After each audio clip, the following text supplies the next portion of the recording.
Marcus McKinley never wanted trouble. Trouble, he always said, had a way of finding men who looked like him long before they even stepped into a room. He lived in a modest older part of Charlotte, in a quiet neighborhood full of worn porches, old mailboxes, and folks who still waved at each other from across the street. His house was small, simple, and filled with the kind of warmth money couldn't buy. Faded family photos, folded quilts his mama sewed before her hands shook too much, and pictures of his daughter Alana taped to the fridge. Every morning before the sun rose, Marcus made himself the same breakfast: 2 eggs, a slice of wheat toast, and coffee he brewed in an old machine he swore made it taste better. Then he'd check on his mother, who lived with him since Alzheimer's slowly stole pieces of her memory away. Some mornings she remembered he was her son. Some mornings she thought he was her brother. And on the hard mornings, she didn't know him at all. But Marcus never lost patience. He would tuck her blanket around her legs, kiss her forehead, and whisper, "Mama, it's me. It's Marcus. I'm right here." And even if she didn't understand, his heart understood the promise he made years ago. "Mama, I'll take care of you. Always." Life hadn't turned out the way he once imagined. 10 years earlier, he had been a decorated Air Force pilot with dreams bigger than the runway.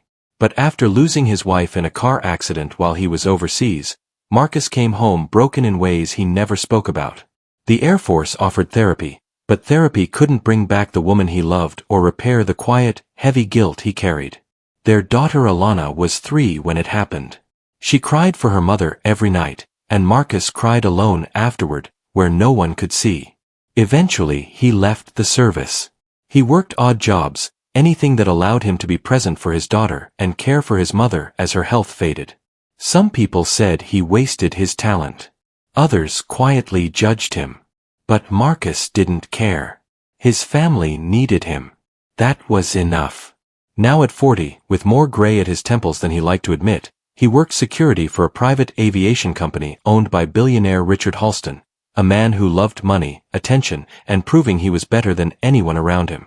Halston's company operated private jets for celebrities, business elites, and anyone who could drop 6 figures without blinking. To most of the staff, Halston acted polite for appearances. But behind closed doors, he talked down to people. He had a special way of mocking anyone he thought wasn't worth his time. And Marcus, a humble black man with calm eyes and an old soul, seemed to be his favorite target. One Friday afternoon, the hangar buzzed with a kind of energy Marcus recognized instantly. Halston was showing off. A crowd of wealthy guests dressed in expensive fabrics and louder personalities gathered around the newest luxury jet the company had acquired. The jet was sleek, silver, and cost more than entire neighborhoods. Marcus stayed near the perimeter, clipboard in hand, completing routine checks. It was his job, not to be noticed. But Halston noticed him anyway. "Hey McKinley." Halston's voice boomed across the hangar. "Come here a second." Marcus inhaled slowly, then approached. "Yes, sir." Halston smirked. "Tell our guests why you love standing around so much." "Oh wait, you're security. Standing is all you're good for." A few guests laughed. Marcus didn't. He kept his eyes steady, controlled. One of the guests, a woman in a white designer jumpsuit, leaned toward Halston. "Is he your pilot?" "My pilot." Halston barked out a laugh. "Him? No, he's just here to look intimidating." Then he grinned with a cruelty Marcus knew too well. "But tell you what. If this guy can fly this jet," he said, patting the aircraft, "I'll marry you on the spot." More laughter. The woman rolled her eyes. "Richard, stop." Halston wasn't done. "No, let's make it fun. Hey McKinley, ever flown anything bigger than a daydream?" Marcus quietly replied, "Yes, sir. I have." Halston blinked, surprised. "What? You drove a tractor? A lawn mower?" Marcus didn't answer. He didn't have the energy to entertain the joke. Halston crossed his arms. "So, hero, you saying you can fly this jet?" Marcus hadn't flown in years. His hands twitched remembering the old days, the cockpit glow, the adrenaline, the sound of his own breathing behind a mask. He didn't miss the danger. But he missed the sky. "I can," he said softly, "if I need to." Halston looked around at his audience, loving the moment. "Well folks, we have ourselves a real pilot. Should we let him try? Should we let him take the girl home?" More laughter echoed around the hangar. More mockery. More ignorance. Halston lived for this. The woman shook her head. "Richard, that's enough." But Halston stepped closer to Marcus, lowering his voice. "Go on then. Impress us. Prove you're more than a uniform." Marcus stared at him. Something old, something deep in him stirred. A part of Marcus he thought he buried the day he folded his Air Force wings and slid them into a drawer he never reopened. He thought of his daughter. He thought of his mother. He thought of how many times in life he swallowed disrespect just to keep going. But today, something broke. What none of them knew was that Marcus wasn't just a pilot. He was one of the best the Air Force ever produced, a combat pilot who flew rescue missions, night ops, and impossible recoveries. His name once appeared on walls of honor. He saved lives while most of the people in that hangar slept comfortably in their mansions. Marcus turned and looked at the jet. The metal shimmered under the fluorescent lights like an old friend waiting for him. Then he looked back at Halston. "You want me to fly it?" he asked quietly. Halston grinned wide. "Yeah, fly it. Show us what you've got." Marcus nodded once. "Fine." The laughter died instantly. Everyone watched as Marcus walked toward the jet. Each step felt heavier than the last. Memories he tried to forget rushed through him. The desert heat, the radio static, the screaming alarms, and the final flight he never talked about. The flight that took his wife from him. The flight that left him promising himself he would never sit behind controls again. His hands trembled once. He caught himself. Inside the cockpit, the familiar smell of metal and fuel wrapped around him. His fingers hovered over the controls.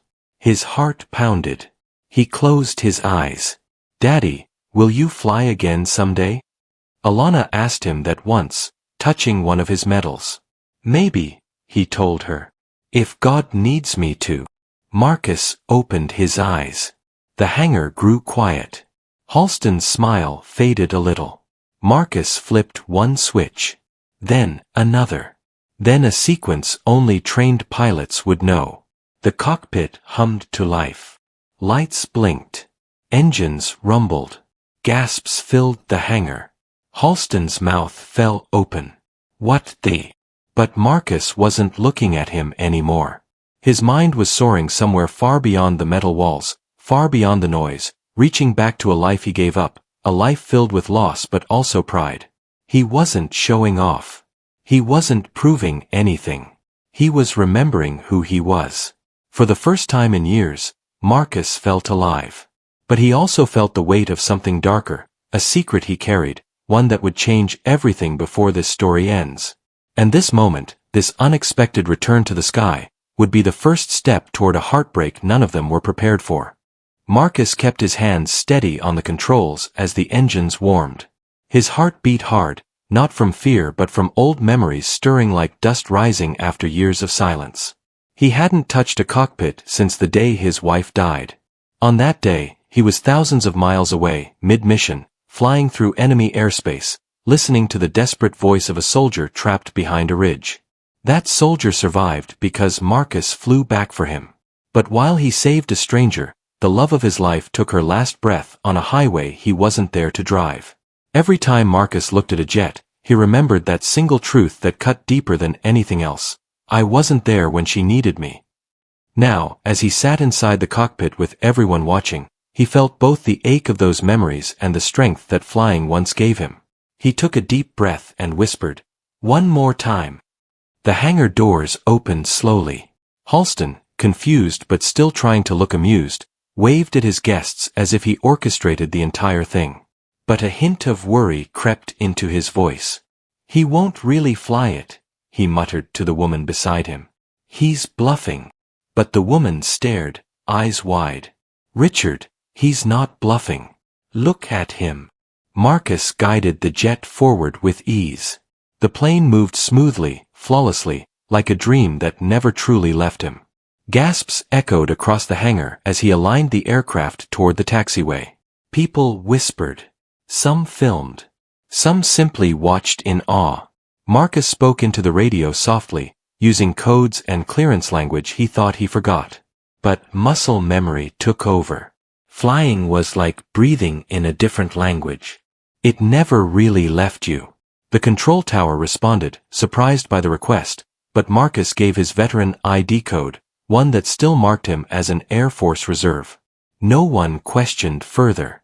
As the jet rolled forward, Marcus looked into the reflection of the cockpit window and saw his face layered with past versions of himself. The young pilot full of hope, the grieving husband carrying guilt, the father who promised to protect his daughter at all costs. But something else filled his chest too. A pressure. A sharp, tight burn. He pushed it aside and kept moving. From the hangar, Halston shouted, "Hey! Get him back! Stop him!" But no one dared approach the jet. And deep down, even Halston felt something he'd never admit, jealousy. Because the man he mocked was now doing something he couldn't. Something extraordinary. Something real. Marcus reached the runway threshold. The engines roared louder, vibrating through his bones. For a moment, he imagined Alana sitting beside him, swinging her small legs, giggling the way she used to when he lifted her planes into the sky. "Daddy, higher. Daddy, faster." He smiled. A tear escaped. Then something hit him hard, a sudden, painful throb in his chest that spread down his arm.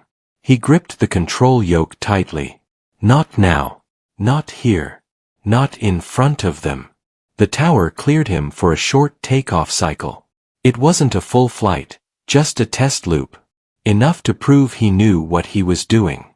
Enough to remind him of who he once was. Marcus steadied his breathing, pushed the throttle forward, and the jet surged ahead. The runway blurred beneath him. The engines grew louder. The sky opened wide like arms welcoming an old friend home. And then, lift. The jet rose. Smooth. Effortless. Beautiful. In the hangar, stunned silence filled the crowd. Even Halston, for all his arrogance, couldn't deny what he was witnessing. A few guests clapped. Some wiped tears. Even the woman Halston joked about marrying stared at the ascending jet with a strange mix of admiration and guilt. "Richard," she said softly, "you humiliated a man who can do what none of us can." Halston clenched his jaw. "He's still beneath me." "No," she replied. "He isn't."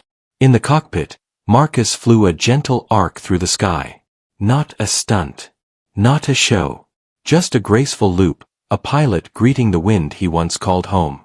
But the pain in his chest sharpened again. His breath shortened. His vision flickered for a second. He placed one hand over his heart, inhaling deeply. "Come on, Marcus," he whispered. "Just a little more." The clouds drifted peacefully around him. He thought of his mama, sitting at home in her chair, sometimes forgetting his name but never forgetting his kindness. He thought of how she used to say, "Baby, God gave you wings before he gave you legs. Don't ever let anyone clip them." He thought of Alana, growing up without her mother, depending on him to be strong, to be present, to be her anchor. His chest tightened again. Sweat beaded on his forehead. But he pushed through the loop and aligned the jet for landing. This was the last moment.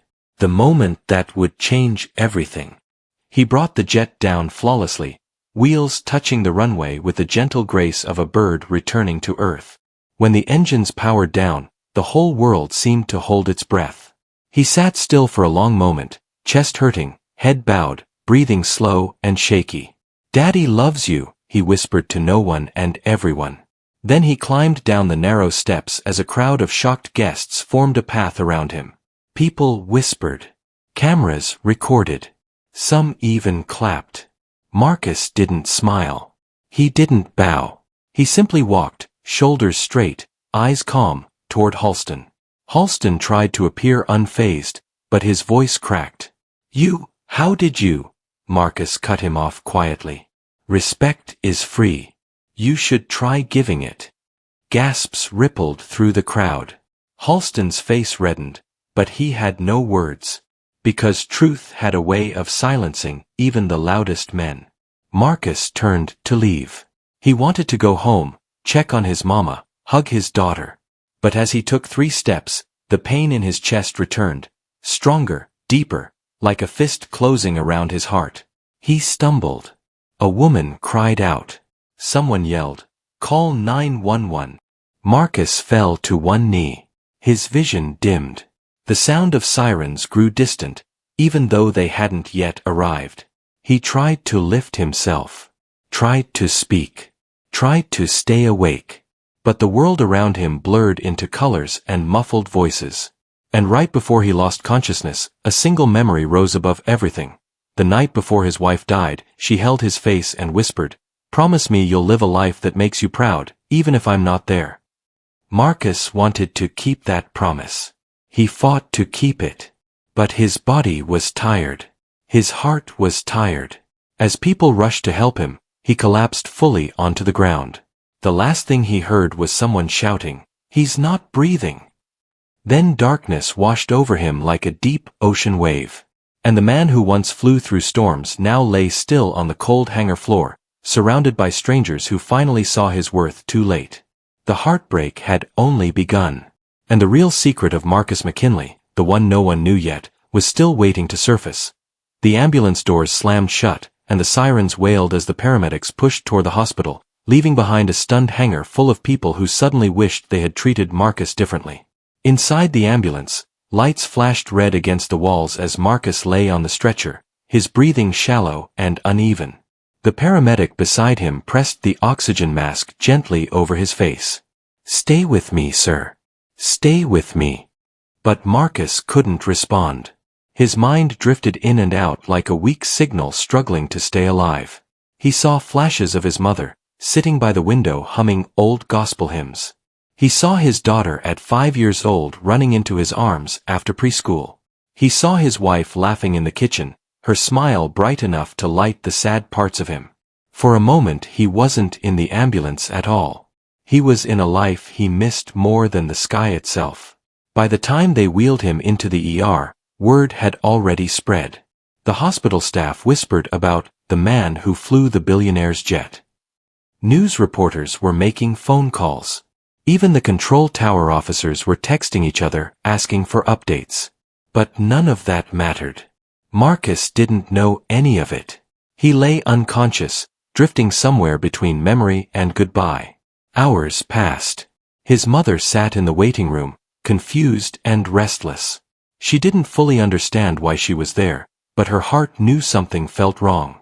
She kept asking nurses, "Have you seen my son? He's a pilot, you know." Nurses answered her kindly each time. Alana, now 12, clung to her grandmother's hand. Tears fell down her cheeks as she kept whispering, "Daddy's gonna be okay. He has to be." But deep inside, she didn't believe it. That night, a doctor approached them, holding a folder against his chest. His expression alone told them everything. "Are you Marcus McKinley's family?" Alana's knees wobbled. "Yes. I'm his daughter." The doctor sat beside them, his voice soft and heavy. "Your father suffered a major heart attack. We were able to stabilize him for now, but—" He paused, searching their eyes. "There was too much stress on his heart for too long. He may not have much time. If you'd like to see him, this is the moment." Alana broke. She cried like a child who suddenly understood what real fear felt like. His mother looked lost, her confusion mixing with an old instinct that whispered, "Your baby needs you." Together they walked into the dim hospital room where Marcus lay surrounded by machines and soft beeps. Tubes lined his arms. His breathing was shallow. Alana climbed into the chair beside him and grabbed his hand tightly. "Daddy!" His eyelids fluttered open. Slowly. Weakly. But open. He looked at his daughter, and for a moment the whole world stilled. "Hey, sweetheart," he whispered, his voice barely a breath. "You scared me," she cried. You scared me so bad. Marcus tried to smile, but pain washed across his face. I'm sorry. His mother stood at the foot of the bed, holding the railing as if it was the only thing keeping her upright. Marcus. He looked at her with eyes full of love and sorrow. Mama. She hadn't called him by his name in a long time. But tonight, clarity broke through her confusion. You came home to me. He nodded softly. Always. But as he squeezed Alana's hand, something shifted inside him, a sharp wave of pain that stole his breath. His heartbeat grew uneven on the monitor. The machine beeped faster. Alana sobbed. Daddy, stay with me, please. I can't lose you too. Marcus lifted his trembling hand and brushed her cheek. Listen to me, he whispered. You're strong. You're so strong. And you're gonna grow into someone your mama would be proud of. Tears streamed down her face. I need you. Please don't go. He swallowed hard, fighting the darkness closing in around him. I'll always be with you, baby girl. Just listen for me in the wind. His mother wiped her shaky eyes. Lord, not my son. Marcus looked at her, his voice fading. Take care of each other. The machine beeped louder. A long, warning tone. Nurses rushed in. The doctor followed behind. He's crashing. Code blue. They tried everything. CPR. Medication. Shocking his heart once, twice, 3 times. Alana watched through her tears, her hands shaking violently. The doctor tried again. And again. Then finally, the room fell quiet. Too quiet. The doctor lowered his head. The nurse stepped back. The long continuous beep filled the room. Time of death. 11:47 p.m. Alana screamed. A sound no child should ever have to make. She threw herself over her father's chest, clinging to him, begging, sobbing, shaking. Please wake up. Daddy, I love you. Daddy, please. His mother collapsed into a chair, whispering prayers through broken breaths. The man who once flew rescue missions, who saved strangers, who carried his family through storms, was gone. And no amount of money in the world could bring him back. The news exploded the next morning. Headlines across the country read, Billionaire mocked black security guard, never knew he was a war hero. Tragic death of decorated Air Force pilot goes viral after jet incident. Marcus McKinley, the hero America didn't know it had. People who once ignored him now called him a legend.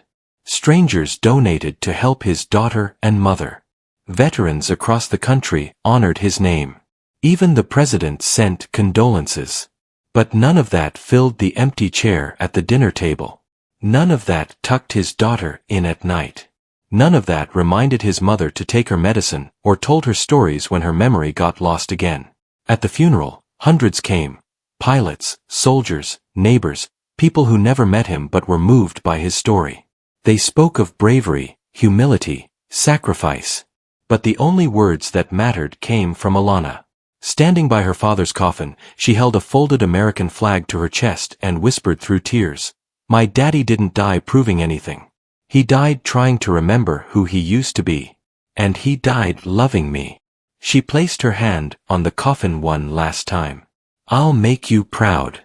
I promise. When everyone left, a gentle wind blew across the cemetery, rattling the trees softly. Alana closed her eyes. For a moment, just a small moment, she felt something like a whisper brushing her cheek. And she smiled through tears because she knew exactly what it was. That night, billionaire Richard Halston stood alone in his office, his reflection staring back at him with guilt he couldn't escape. The man he mocked. The man he laughed at. The man he thought was beneath him. That man flew his jet, exposed his arrogance, and died the same night. Halston sank into his leather chair, buried his face in his hands, and for the first time in years, he cried. Because he finally understood the truth. Marcus McKinley was a better man than he would ever be. And that was the heartbreak he'd spend the rest of his life carrying. But for Alana, her grandmother, and everyone Marcus touched, His story lived on, as a reminder that the strongest people often walk among us quietly, humbly, invisibly, until the day the world sees their worth too late. Marcus once said, "Respect is free. But too many people only learn its price when a good man is gone."